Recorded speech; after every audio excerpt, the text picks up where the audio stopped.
Hello students, chemistry गुरु AKY YouTube channel में आपका स्वागत है। मैं अवधेश कुमार यादव आज फिर से एक नई वीडियो लेकर उपस्थित हैं। जी बिल्कुल, जो क्लास टेंथ के चैप्टर नंबर 1 का पार्ट नंबर 2 है। क्लास 10 के चैप्टर नंबर 1, जी बिल्कुल, ठीक ना। चैप्टर का नाम है रासायनिक अभिक्रियाएं एवं समीकरण। जी बिल्कुल, इसका जो है पार्ट नंबर 2 है। यदि पार्ट नंबर 1 नहीं देखे हैं तो आप लोग वीडियो की प्लेलिस्ट में जाकर के पार्ट नंबर 1 जरूर देखें। जी बिल्कुल, आज का जो हमारा टॉपिक है, ये टॉपिक है रासायनिक समीकरण। कौन सा टॉपिक है? रासायनिक समीकरण। हम लोग देखते हैं रासायनिक समीकरण किसको कहते हैं। जी बिल्कुल, देखिए क्या लिखा गया रासायनिक समीकरण में। रासायनिक अभिक्रिया लिखा गया है, रासायनिक अभिक्रिया रासायनिक समीकरण द्वारा निरूपित की जाती है।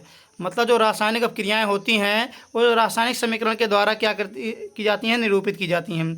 रासायनिक समीकरण में तत्वों के प्रतीक या अभिकारक और उत्पादों के रासायनिक सूत्र उनकी भौतिक अवस्था के साथ लिखे जाते हैं।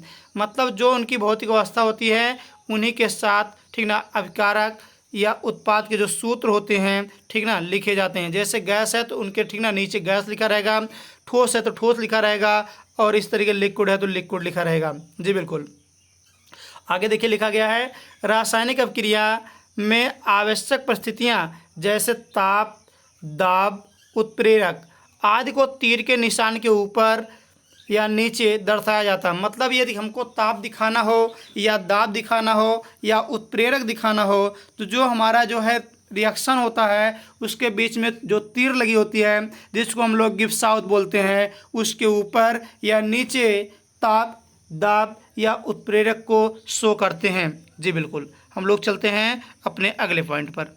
देखिए अगला पॉइंट क्या है? रासायनिक अभिक्रिया को संतुलित करना। हम लोग कैसे रासायनिक अभिक्रियाओं को संतुलित करते हैं? देखिए इसमें लिखा क्या गया है? लिखा गया है, द्रव्यमान संरक्षण का नियम किसी भी रासायनिक अभिक्रिया में द्रव्यमान का ना तो निर्माण होता है ना ही विनाश होता है। मतलब जो द्रव्यमान संरक्षण का नियम आप लोग कक्षा 9th में पढ़ चुके होंगे, वहाँ पर द्रव्यमान संरक्षण का नियम पढ़ाया गया है कि द्रव्यमान संरक्षण का नियम में होता क्या है कि कोई भी क्या होता है, रिएक्शन होता है, उसमें ना तो कोई परमाणु नष्ट होता है ना एक्स्ट्रा परमाणु बनता है। देखिए वही कहा जा रहा है, किसी भी रासायनिक अभिक्रिया में द्रव्यमान का ना तो निर्माण होता है ना ही विनाश होता है। रासायनिक अभिक्रिया के पहले एवं उसके पश्चात प्रत्येक तत्व के परमाणु की संख्या समान होती है। अर्थात कहने का मतलब क्या हुआ, ठीक ना, किसी अभिक्रिया में अभिकारक के परमाणु की संख्या उत्पाद के परमाणु की संख्या के बराबर होती है। जी बिल्कुल, ठीक ना। देखिए हम लोग किसी समीकरण को कैसे संतुलित करते हैं, देखिएगा कैसे संतुलित करते हैं। यदि ऊपर की बात समझ में आ रही हो तो वीडियो को लाइक जरूर कीजिएगा। जी बिल्कुल, देखिए कहा जा रहा है चरणबद्ध संतुलित करना, ठीक ना, मतलब ठीक ना, चरणबद्ध जो है संतुलित करना। देखिए इसमें पहला चरण क्या है? रासायनिक समीकरण लिखकर प्रत्येक सूत्र के चारों ओर बॉक्स बना लीजिए। कहा क्या गया है पहले जो है फर्स्ट स्टेप में कि आप लोग रासायनिक समीकरण लिखिए और उसके बाद क्या है, ठीक ना, चारों तरफ क्या कर लीजिएगा, बॉक्स बना लीजिए। समझ रहे हैं ना आप लोग? देखिए इस तरीके से बॉक्स बना लीजिए। उसके बाद कहा गया क्या, देखिए जैसे Fe हमारा बॉक्स में है, H2O बॉक्स में है, ठीक ना, Fe2O3 बॉक्स में है और H2O बॉक्स में है। नीचे फिर लिखा गया क्या, इस तरीके से संतुलित करते समय बॉक्स के अंदर कुछ भी परिवर्तन नहीं कीजिए। मतलब जो संतुलित कर रहे हैं तो संतुलित करते समय, ठीक ना, संतुलित करते समय बॉक्स के अंदर कोई परिवर्तन नहीं करेंगे हम लोग। देखिए जैसे यहाँ पर जैसे नीचे क्या है, जल के नीचे H2O फार्मूला लिखा गया है, ठीक ना, क्या लिखा गया है, H2O फार्मूला लिखा गया है, ठीक ना, इस तरीके से। तो यहाँ पर देखिए ये चीज़ क्या है, H2O लिखा गया है।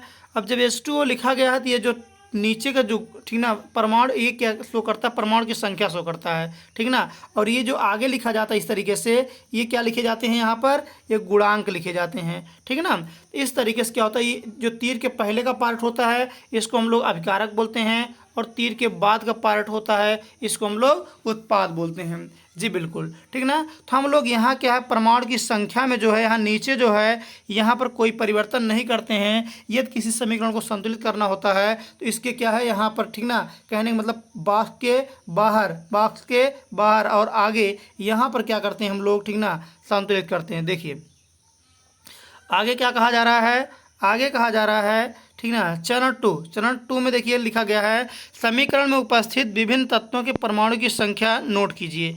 मतलब क्या है, देखिए हमने बताया क्या, तीर के पहले अभिकारक और तीर के बाद क्या है, उत्पाद।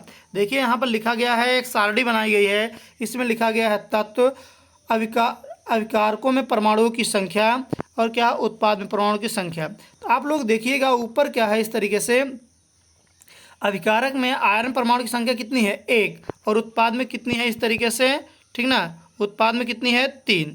बात क्लियर। ऐसा क्या यहाँ पर क्या है, हाइड्रोजन की परमाणु की संख्या कितनी है, यहाँ पर 2 अभिकारक में है, उत्पाद में कितनी है, इस तरीके से देखिए उत्पाद में भी कितनी है, 2।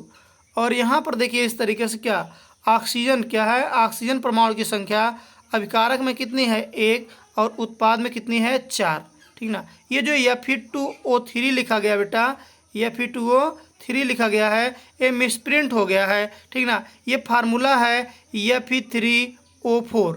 कौन सा फार्मूला है, Fe3O4, क्योंकि देखिए यहाँ पर जो लिखा गया है आयरन परमाणु की संख्या 3 सारणी में लिखा गया ना, तो यहाँ पर लिखा गया Fe2O3 लिखा गया है, जबकि इसको बना लीजिएगा ये हमारा क्या है, Fe3O4 है। जी बिल्कुल, ठीक ना, Fe3O4। देखिए नीचे क्या लिखा गया है, नीचे लिखा गया है सबसे अधिक परमाणु वाले तत्वों को अभिकारक या उत्पाद की साइड अनुचित गुणांक लगाकर संतुलित करते हैं। देखिए इसमें क्या है, सबसे अधिक क्या है, परमाणु की संख्या किसकी है, सबसे अधिक परमाणु की संख्या किसकी है, Fe की। देखिए ये वाला समीकरण जो है ये आपका सही समीकरण है, ठीक ना, ये वाला आपका समीकरण सही समीकरण है। अब देखिए क्या कहा गया क्या कि यहाँ Fe3O4 है। बात ऐसे आती है इस तरीके से, देखिए कि Fe3O4 में देखिए यहाँ पर क्या, सबसे ज़्यादा परमाणु की संख्या ऑक्सीजन की है। तो इस तरीके से क्या है, हम जल के आगे क्या करेंगे, इसका गुणांक लगाएंगे 4। अब क्या बात हुई, तो 4 जब गुणांक लग गया, 4 दूनी कितना हुआ, 8। हाइड्रोजन की संख्या हो गई 8। तो यहाँ पर क्या है, इस तरीके से यहाँ पर कहना हाइड्रोजन संख्या 2 है, इस गुणांक के पहले यदि हम लोग 4 लगा दें तो 4 दूनी क्या हो गई, 8 हो जाएगी। हाइड्रोजन संख्या क्या हो जाएगी, बराबर। अगली चीज़ क्या है, इस तरीके से देखिए यहाँ पर क्या है, आयरन की संख्या कितनी है, 3, और यहाँ पर आयरन संख्या क्या है, कितनी, 1। यदि इसके पहले हम लोग क्या लगा दें, 3 लगा दें, तो पूरा का पूरा समीकरण हमारा संतुलित हो गया। कैसे, यहाँ आयरन परमाणु की संख्या 3, यहाँ पर भी आयरन परमाणु की संख्या कितनी, 3। यहाँ जल के परमाणु की, ठीक ना, जल में क्या है, इस तरीके हाइड्रोजन परमाणु संख्या 4 दूनी 8। यहाँ पर भी क्या है, हाइड्रोजन गैस में क्या है, हाइड्रोजन परमाणु संख्या 8। यहाँ ऑक्सीजन परमाणु संख्या कितनी है, 4। यहाँ भी ऑक्सीजन परमाणु संख्या 4।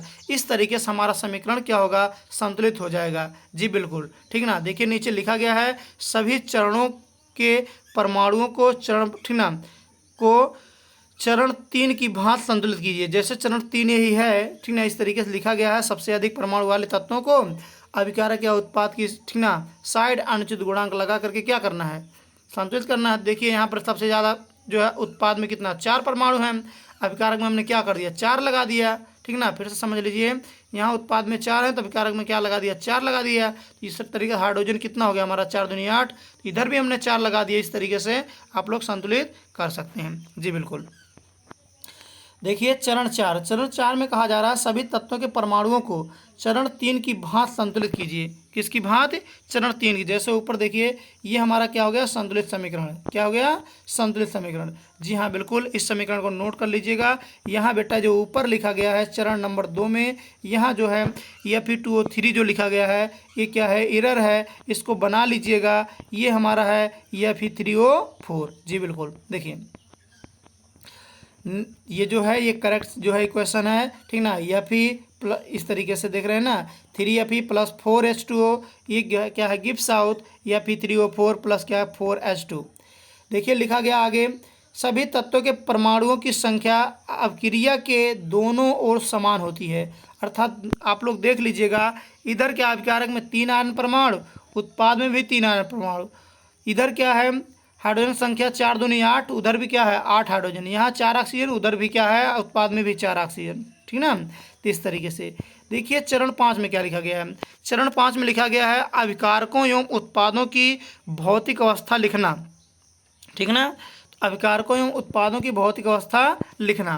तो यहाँ पर ठोस को हम लोग, ठीक ना, यस से लिखते हैं, द्रव को यल से और गैस को जी से लिखते हैं। और ये जलीय विलयन होता है तो उसको हम लोग लिखते हैं AQ से, ठीक बेटा।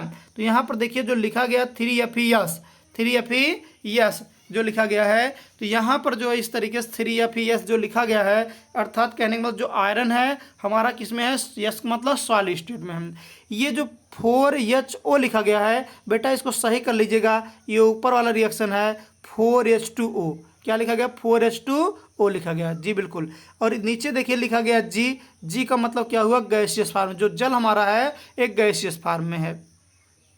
देखिए यहाँ पर FeO लिखा गया है, ये बेटा रंग जो मिसप्रिंट हो गया है, इसको लिखिएगा Fe3O4, ठीक ना। ऊपर देखिए ये जो है करेक्ट समीकरण लिखा गया है, जी बिल्कुल। इस तरीके से Fe3O4 और यहाँ पर प्लस क्या है इस तरीके से, ठीक ना, 4H, देखिए यहाँ पर लिखा गया 4H2। अर्थात कहने का मतलब हम लोग लिख सकते हैं सिंपल सी बात, ठीक ना, क्या है, सिंपल सी बात इस तरीके से लिख सकते हैं कि जो हमारा क्या है Fe है यह ठोस अवस्था में है, H2O क्या है गैसीय अवस्था में है, Fe3O4 क्या है इस तरीके से ये भी ठोस अवस्था में है, और H2 क्या है गैसीय अवस्था में। देखिए इसमें 6 नंबर में लिखा गया है कुछ आवश्यक परिस्थितियां जैसे ताप, दाब या उत्प्रेरक आदि को भी तीर के निशान के ऊपर या नीचे लिखें। मतलब कुछ भी क्या है ताप, दाब या उत्प्रेरक लिखना हो तो जो तीर लगाई गई है इसके ऊपर क्या है, ठीक ना, ताप को या दाब को या उत्प्रेरक को प्रदर्शित कर सकते हैं, जी बिल्कुल। आज बेटा इस तरीके से देखिए यहाँ इस समीकरण में क्या त्रुटि है, इस, ठीक ना, इसके बजाय आप लोग ये ऊपर वाला समीकरण नोट कर लीजिएगा, जी बिल्कुल। और जैसे तरीके से जी और यस लिखा गया है ऐसे इसके नीचे लगा लीजिएगा, जी बिल्कुल। आज की वीडियो हमारी यहीं पर कंप्लीट होती है, फिर मिलेंगे नई वीडियो लेकर के। तब तक के लिए दोस्तों इस तरीके से जय हिंद।